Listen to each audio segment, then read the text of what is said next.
So Arrow episode 17, Inheritance, honestly was probably, if I think about it, season 7's been pretty good, a lot better than season 6, but this was a wicked episode with a lot of revelations and reveals that I would say is definitely one of my top episodes of season 7, and I need to think about it if it is my most favorite. But let's get into this episode, guys, because we need to discuss this.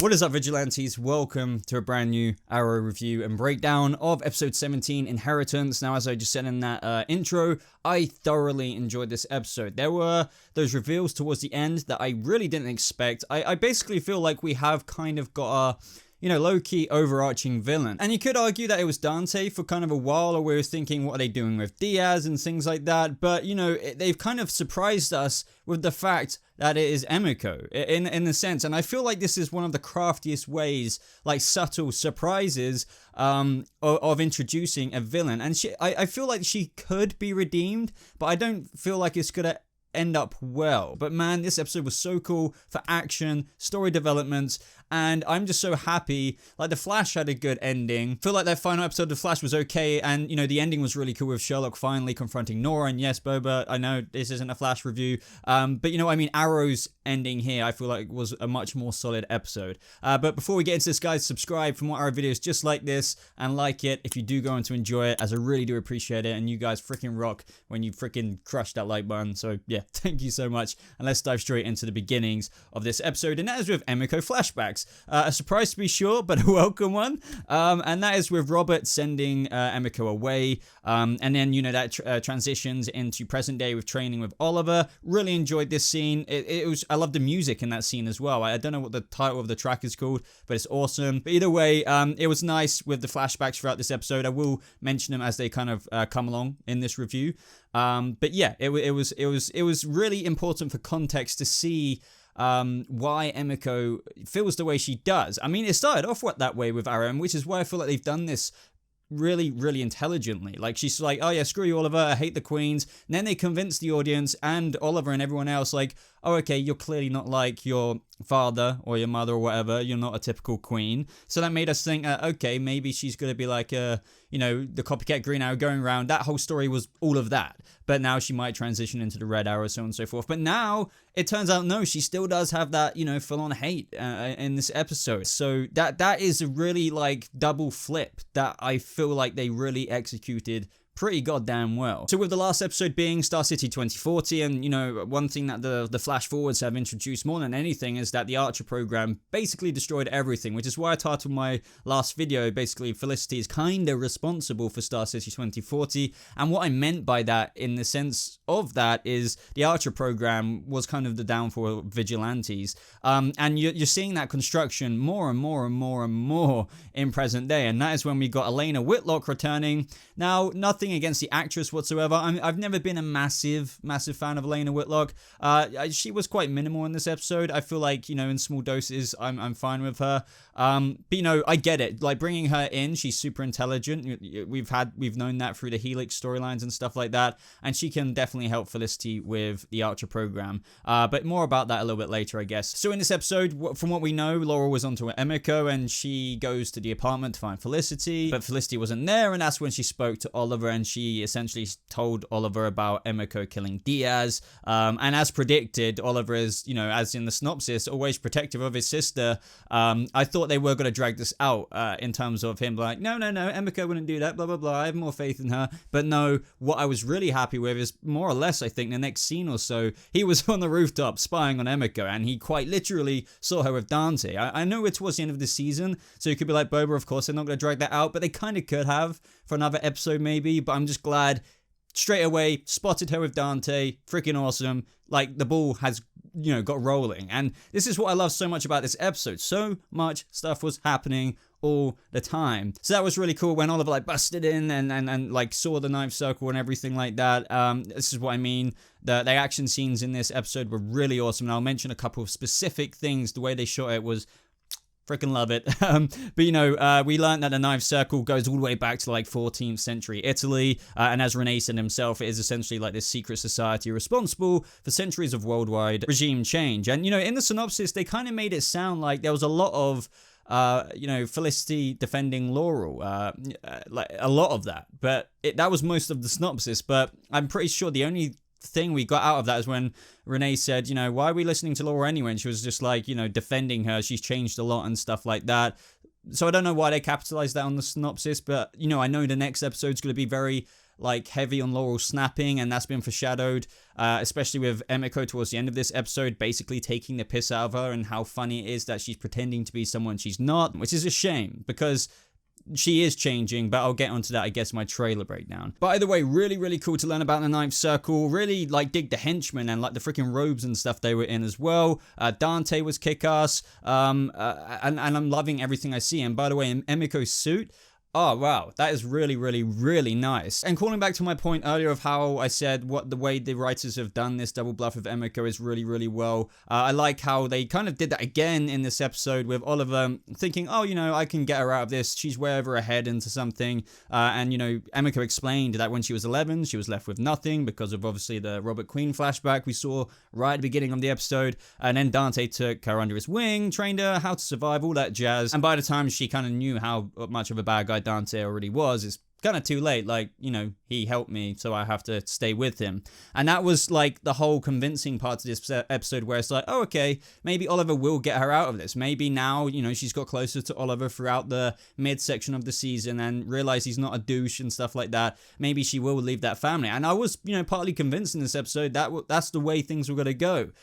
But this is what I mean by the way things changed, and I'm just so grateful for this storyline. I didn't expect this level this season. I thought it would be better, and it has been better, and I don't mean that in a bad way, but this is just the faith I need in Arrow, and it's, it makes me think, damn, it's ending next season. Like, they're really back on the ball again. And to be honest, it is quite a damaged, tragic flashback story of Emiko, because, we got to that point in the flashbacks where, she was still blatantly seeing her father throughout the years, secretly, and she was talking about this kind of business proposition of Queen materials, and Robert was just like, I can't sign off on that because, Queen Consolidated is for Oliver, and plus, if anyone ever found out through you doing Queen materials that you were my daughter, well, it would be pretty effed. So, she was not happy about that. But that, guys, is when we got the drop. This is why I found it so cool, because it was like, oh yeah, I'm going to China, I think, on the Queen's gambit. And she was just devastated. All she's ever wanted is a father that she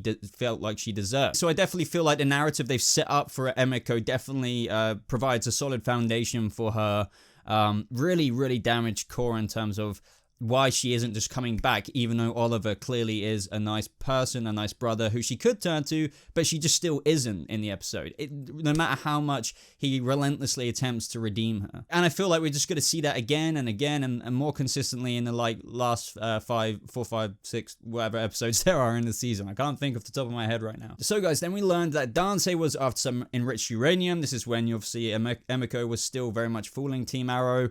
And this, I feel like this is where they kind of gave it away though. Not that I obviously could read exactly what's going to happen, but when Diggle foreshadowed, or he said, just be careful about her, Oliver, for the time being, I was like, okay, this is blatantly foreshadowing something that's going to happen later on in the episode. That was a kind of exciting thing. So I was like, oh, what are they actually going to reveal about her by the end? And seriously, I couldn't really expect what it was, being the leader of the Ninth Circle and the Queen's Gambit and all of that.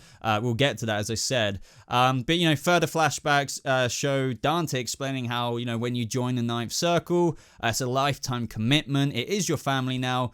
So yeah, this made me think even further of, okay, she's blatantly still very much so a part of the Ninth Circle. But obviously by this point, I had no idea that she was the leader. But I knew that she was kind of probably faking what she was doing in the cave, and what she really was doing in the Arrow Cave was planting that tracker that disrupted the freaking Archer program. And by the way, this is what I meant by that wicked cool arrow moment when like they freaking just went like that and then Oliver just grabbed it. Like that was really, really cool. Every like now and again in the seasons of Arrow, like I feel there's like 2 or 3 times in the season they do a really, not putting down their stunts at all. Their stunts are amazing. All of their stunts are, but there's wicked kind of shots they do, and I really appreciate it from a cinematic perspective. Well, and this is where we truly had the first big kind of revelation with Emiko Queen, where she was just saying the ninth circle is better than living as a queen. And Oliver is so predictable because like she knew he would try and put her back together again. Everything was just falling into place at this moment. I felt like Stephen Amell's acting, like just his eyes, you could just see it in his eyes, like how hurt he was, like at several different points in the episode. There was even that one moment in that wicked fight scene, right in the moment I'm talking about, where he had her in that hold where he could have just snapped her neck kind of thing, but he couldn't do that. Like that would break Oliver. And I feel like the scene that Diggle had between Oliver, that was a really nice scene. Loved Diggle and Oliver scenes. It was very important because he pointed out how having forgiveness or trying to redeem somebody you're close to can really open up that blind spot, possibly even opening danger for the rest of the team. And well, lo and behold, Emiko is the freaking leader of the Ninth Circle and doing all kinds of dangerous shit. So yeah, trying to relentlessly give someone a chance will make things very dangerous for Team Arrow, and I think we're going to see that over the next few episodes. So that was maybe more foreshadowing from Diggle, but it was also just foreshadowing for this episode as well, because he kept trying to go after her, and look what happened at that kind of airport scene, and more danger that is to come. I mean, Jesus Christ, she's going to be the one who's basically responsible for the Archer program, and as I keep saying, we'll get to that. Just quickly here though, Laurel's story, apart from all of this, I found quite interesting. I appreciate that moment with Dinah, like when that matey was found dead, who, basically triggered Laurel about Captain Lance. She was instantly getting the blame for it, and I don't think she did kill him. I feel like that she was being honest there, but it's little bits like this from Emiko, the honest kind of innocent approach from Dinah, which I get, but still kind of doubting Laurel. It's just little straws that are breaking the camel's back into Laurel breaking out next episode, I feel. So skimming over quickly, in that little airport scene, the fighting was badass. Seriously, freaking Oliver shooting down those drones like they're freaking tennis balls. I have to say, can we put an F in the chat for Wild Dog's puppy eyes? Oh my god, that hurt me. I think we had it earlier on the episode, but then we had that scene in the airport where he was just like, Emiko. And then she's just like, get out of here. Also, just contributing to what I just said with Laurel, like the straws that are breaking in Camel's back, she's also now been exposed, like freaking in the car with Diaz, just adding more doubt about her and her personality. And even though she has changed, I think all of this is just completely tear all the good work that she's done now with the public now questioning the DA. So it's just one thing after another now that she's just going to revert back to her self-defense mechanism, which is if everyone thinks you're the bad guy for long enough, F it, I'm going to be the bad guy. I think that's what she's going to do. And lastly, guys, Emiko tells Dante that she disobeyed a direct order. And I did find it interesting that when she was in the airport scene, she was Dante said something to the men, and she was like, no, blah, blah, blah, carry on doing this.